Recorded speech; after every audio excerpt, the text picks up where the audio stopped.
Сәлем достар, сіздермен Айгерім. Бүгін біз сіздермен өте дәмді тура кафенікіндей болып шығатын қуырылған лагман, яғни цомен дайындайтын боламыз. Дәл осы менің рецебім бойынша жасап көруге кеңес беремін. Ең алдымен қамырын илеп алатын боламыз. Қамырына ұн, бір жұмыртқа, тұз және су қажет.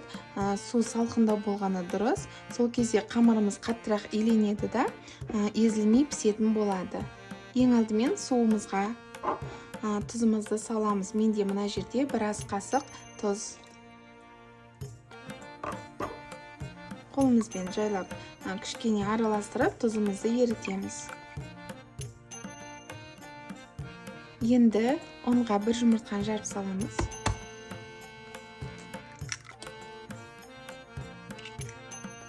Жұмыртқаны осылай ұнымызға араластырып жібереміз. Суымызды аз-аздан қосып отырып, қаттылау қамыр илейміз. Қамырдың қаттылау илену үшін суды азырақ қосамыз. Мінекей, қамырымыз дайын. Қаттырақ болып шықты. Енді бір жарты сағатқа салапанға орап, тындырып қоятын боламыз.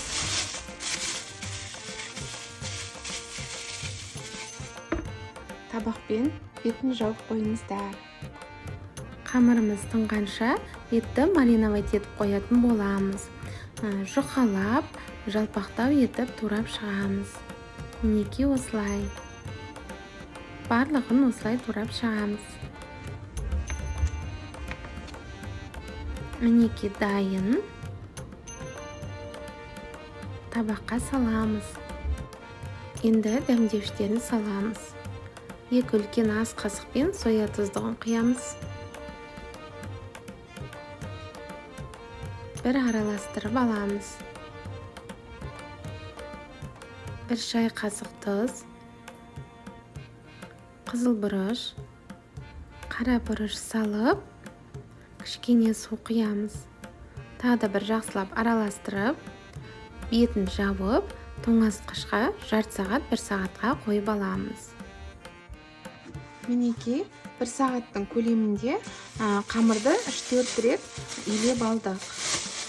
Енді қазір осыны қолымызбен осылай басып, үлкейтетін боламыз. Үлкейтіп алған қамырды пышақпен ұзынынан бірнеше бөлікке кесіп шығамыз.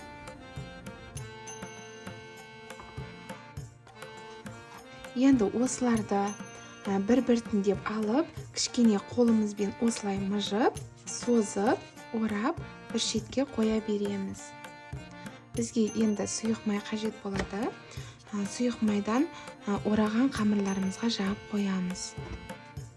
Барлығын осылай қолымызбен бір-бір қысып, кішкене созып, домалақтап қоятын боламыз. Май жағуды ұмытпаңыздар.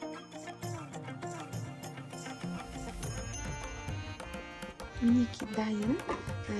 Енді бетін құрғақ орамалмен жауып, бір 10-15 минуттай тындырып аламыз. 15 минуттай өтті. Қамырларымызды созып бастаймыз.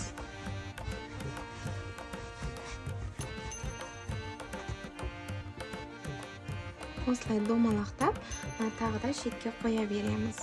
Кішкене ғана май жағамыз. Әр созған сайын аз-аздан май жағып тұрыңыздар. Барлық қамырларды осылай созып шығамыз.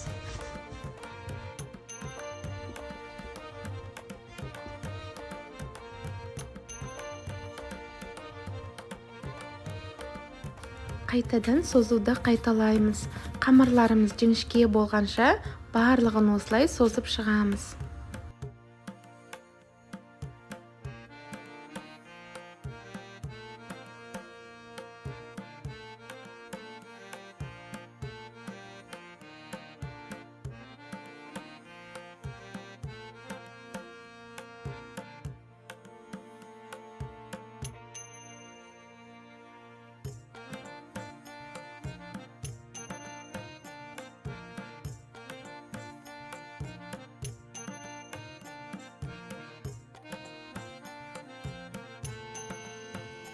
Мінекей қамырларды 3 қайтара созып шықтық.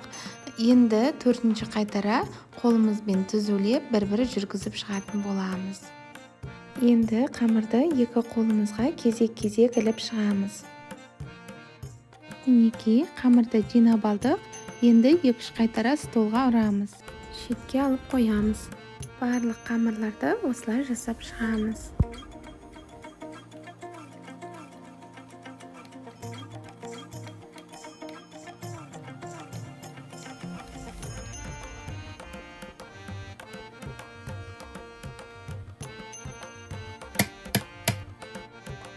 Қамырларымыз дайын. Енді осыларды қайнап тұрған суға пісіреміз. Суды алдын ала қайнатып қойдым. Суымыз қайнап дайын тұр. Қайнап тұрған суға кішкене ғана тұз саламыз. Қамырларымыз езіліп кетпес үшін 3-4 данадан қамырларымызды салып пісіреміз. Осындай шанышқының көмегімен бір-бірінен ажыратамыз. Суға салғанда өзі де ажырайды, сонда да бір ажыратып аламыз. Бір бұрқ етіп қайнатып аламыз. Мінекей қайнады. Бір рет қайнаса жеткілікті. Қамырды шығарамыз. Барлық қамырларды осылай пісіріп шығамыз. Қамыр дайын. Осылай столдың үстіне жайып суытып аламыз. Қамырға кішкене сұйық май жағып қойыңыздар. Сол кезде қамырларымыз судырап, әдемі болып тұрады. Тағы да салмасына перец светофор, бір пияз және де пекинская капуста қажет. Ең алдымен пиязымызды тураймыз.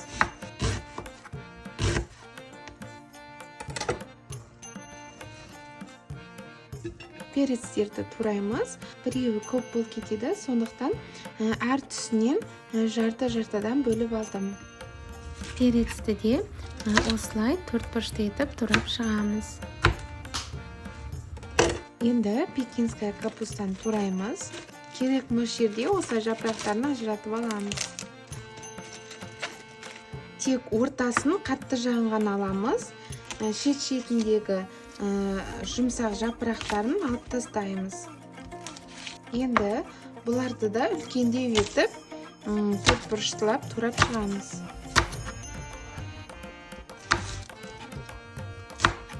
Мінекей дайын. Қазанға май құйып қыздырамыз. Май қызған кезде етімізді саламыз.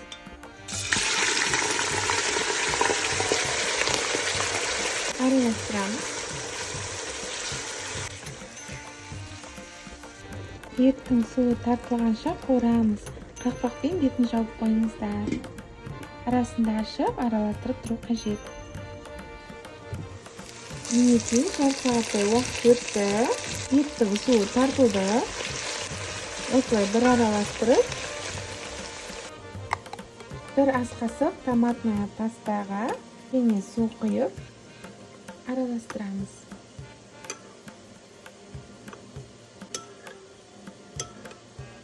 Енді осы дайын сұйықтықты қазанға құямыз. Араластырамыз. Газымызды баяулатып, қақпақпен бетін жауып, суы тартылғанша ұстайтын боламыз. Еті пісуі қажет. Мінекей суы тартыла бастады. Пиязды салып араластырамыз.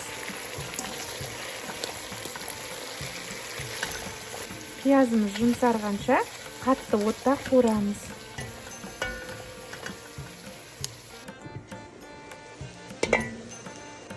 Перец пен капустаны бірге саламыз.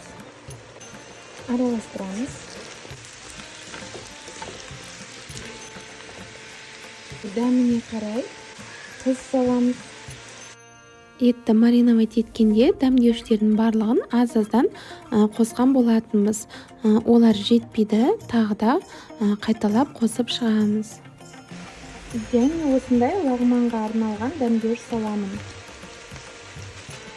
Жарты ас қасықтай көлемінде. Араластырамыз. Дәміне қарай Kızıl bұрыш, қара бұрыш, тағы да жақсылап араластырамыз. Енді капуста мен перецті 5 минуттай ғана шала пісіріп аламыз.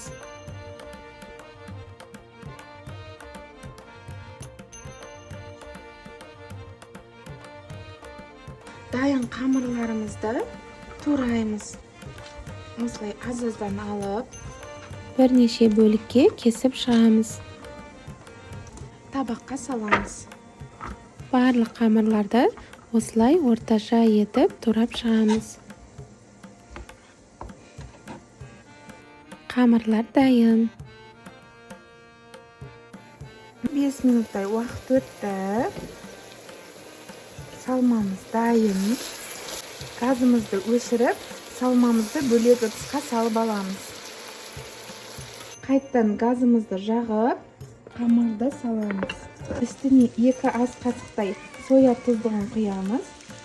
Қамырды 5-10 минуттай қуырамыз. Мінекей дайын. Енді үстіне салмасын салып, екеуін жақсылап араластырамыз.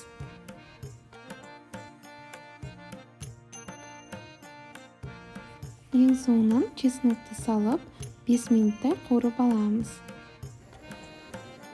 5 минуттай уақыт өтті. Лагманымыз дайын. Өте дәмді болып шықты.